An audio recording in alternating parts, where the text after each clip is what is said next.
তো গাইস তখন ভাবতেছি যে লেখাপড়া বাদ দিয়ে হেরা খালি সবজি ক্ষেত করাম করাম। তো সবজি ক্ষেত করলে মানে আমার দুইটা ফায়দা হইব। এক নম্বর কথা আমার ভিডিওগুলাও ভাইরাল যায়, আর 2 নম্বর কথা সবজি মানে ফ্রিতে খাইবার পাইয়াম, বেচবার পাইয়াম, মানে ব্যবসা হইব, তারপরে সব দিকে হইব, মানে আমার কন্টেন্টও হইব, তারপরে খাওয়াও চলবো, তারপরে আবার বিক্রিও হইব, পয়সাও হইব, মানে ডবল, মানে একটা দিয়া মানে বহুত কিছুই হইব। তো এই যে দেখো এদিকে এই যে দেখো পাট শাকটি ওখানে এই যে ফুল ধরে গেছে, মানে ছোটো ছোটো ফুল হইতাছে। তো এই যে এদিকে দেখো ডেঙ্গা দিয়েও ফুল দিয়ে দিছে, আর পাট শাকও আছে। তো পাট শাকটি তো ভালো হয়েছে না, তখন বৃষ্টি পড়ছে, তখন ভালো হইব। তো এই যে দেখো মাও আইছে আমার লগে।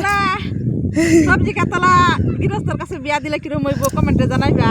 এই যে দেখো মায় বলে আমার সবজি খেতগুলার কাছে বলে বিয়া দিব, বুঝতেছ?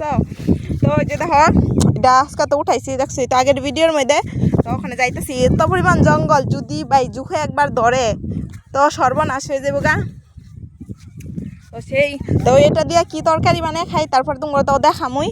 তো ওখানে ভাবতেছি সবজি খেয়ে উঠতে করাম।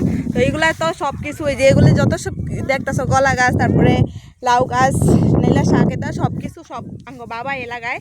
তো বাবা মা মানে আমরা সবাই মিলে ঝুলে লাগাই আর কি।